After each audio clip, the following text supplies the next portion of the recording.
Hello collectors, and welcome to my review of the sci-fi Revoltech Baragon. Baragon was one of the first figures to be released in Kyoto's sci-fi Revoltech line, and after all of these years later, he's still available for pretty cheap. So let's take a look and see whether or not this figure is worth adding into your collection. Surprisingly, for such a small figure, Baragon has a lot of details, and right away you can see a whole bunch of bumps. On the legs, the arms, and even right here on the head. There are little folds that are found on Baragon, including the neck area, as you can see here, and even on the thigh. It gives Baragon a somewhat realistic look, because that's probably what he would have in real life, and it's also a nice nod back to the suit. The horn on Baragon is made of a semi-translucent plastic, so you're not going to be able to exactly see straight through it. It's kind of cloudy, but it looks really cool. The paint on Baragon is also very, very nice. As you can see here, on the claws, they're nicely done, there's no slop, and they blend in evenly with the hands. Same is true here for the feet. The eyes on Baragon, there's really no complaints here. They're very basic, no problems, no slop.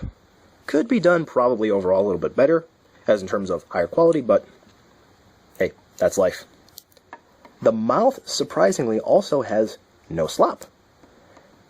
Each one of Baragon's individually painted teeth look pretty amazing.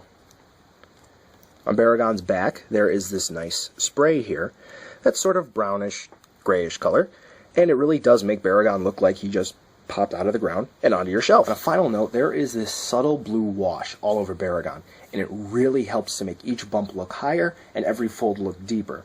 Now, on video, it doesn't really come out too well. I've been trying to fiddle around with different light sources, but when you have it in hand, you can definitely tell that it really brings out the details on this figure. In the sculpt and the paint department, really, you couldn't ask for a better Baragon. He's pretty damn cool. So, how is the articulation on Baragon? Given that he's a Revoltech, he has a lot of Revoltech joints, but there are a few other types of joints worked into the design of the figure. Like, for an example, the ears. They're on basic hinges. They move back and forth. The mouth opens and closes. It's a basic swivel hinge type deal here. The head and the neck are both attached on Revoltech joints. So they spin and they move up and down in one direction. You have to work with them, but that's what a Revoltech joint is. The shoulders on the inside of the body are on a Revoltech joint. So they move up and down, and you can get some poses out of it, moving it side to side. The elbows are on a hinge, so they move in one direction. And the wrists, they are a swivel hinge combo. So you have the one direction movement of the hinge, and then you have the swiveling from the pegs that attach the actual joint to the forearm and the hand. The thighs are attached to the hips on a Revoltech joint, so you're going to get the little twisting and turning, along with the clicky clicky click. The knees, also on Revoltech joints, as are the ankles, which the feet are attached to the leg on. The tail, in and of itself, is actually a wire inside plastic. So, in terms of posing, you have a lot of options, but just be wary that this may snap on you over time, because Baragon is the only Revoltech figure that I have that uses a wire tail, or wire of any kind, that is still intact. But the actual tail is attached to the body on a Revoltech joint. So, the articulation for Baragon. When it's all said and done, it's pretty much fine enough. You're going to be able to get some cool poses out of Baragon, but the design of Baragon and the overall way that Revoltech joints are meant to be used, there is some restricted articulation, and the fact that Baragon has absolutely no torso joint at all, it does hinder poses. But if you're really looking for articulation, this Baragon is nothing to pass off. It's pretty good. One of the awesome things about this Baragon is that he's relatively cheap, and he comes with a lot of stuff. As with normal Revoltechs of the time that this Baragon was released, he comes with a Revoltech case and a Revoltech coin, which is 10 Revoltech points, which you can't use anymore. Being a sci-fi Revoltech, he also comes with a little placard that has his name on it in Japanese, along with the year, and I believe the movie that he's from, but really, in terms of display value, that's not important. But what is important are the little props that he comes with. First and foremost, Baragon comes with 2 trees, as you can see here. And really, surprisingly, they're nicely done. They're not cheap. They're not like something you'd go to a craft store and pick up. They're made of hard plastic, and there's really no slop in terms of paint, and as I said, sculpt pretty much looks fine. So if you're looking for little trees for your display, Baragon comes with some. Also, Baragon comes with a nicely sized house for the scale that Baragon is in, since he's a different sizing than the rest of the kaiju in the Revoltech line. Pretty impressive.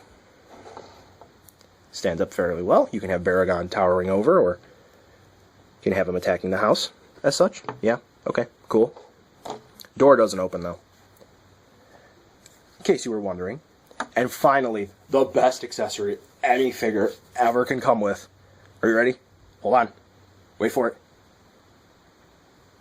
A little horsey. Little teeny tiny horsey. For sizing there. Yeah. It's a little horse. So, when factoring in the accessories, Baragon has an absolutely fantastic display value. And really, this is one of my favorite releases in the Sci-Fi Revoltech line, specifically because of the awesome accessories that he comes with. Literally speaking, Baragon is a very small figure, but fortunately, because of the size that he was in his debut movie and in Destroy All Monsters, you know, it kind of works in his favor. As you can see here, here are some of his Showa brethren from different companies and from different lines entirely. And if you have a Showa collection of any kind, Baragon should probably fit in somewhere in the 6-inch scale. Also, what's cool is that if you have a Heisei display in the 6-inch scale, chances are Baragon will fit into it just fine enough, as seen here with a few choice Monster Arts examples. And here are some choice Millennium Series monsters. So, overall, in terms of sizing, Baragon pretty much can sneak in anywhere and look natural, regardless of era or the company that makes the other figures. So, is this Baragon something you should hurry up and buy, wait for a sale, or pass on it entirely? Now, Baragon really wasn't a favorite kaiju of mine for a while, even when I bought the Revoltech figure. But, fiddling around with him for a while, he's really great.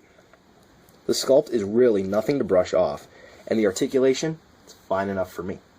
He can crawl, take some action poses, and he can blend in almost any display. This, the wire tail, though, does make me a bit iffy on this guy, since it seems to be a matter of when, not if, it might snap, given the other Revoltech figures that I have. However, with the accessories, this guy has a lot of added display value, and really, he pops out at any shelf. Honestly, having this guy makes me want to have a Toho Frankenstein figure of some kind, preferably one that's posable, so this way these two can battle it out on the shelf. When it's all said and done, get him now before the price creeps up. He's about $25 on Amazon at the time of this review, and for that price, he is an absolute steal. I got him for about $35 in late 2011. Great price, I thought there. $25 is even better. So any fan of posable kaiju should definitely have this figure. He's really fun to have, and he makes a great addition to any kaiju collection.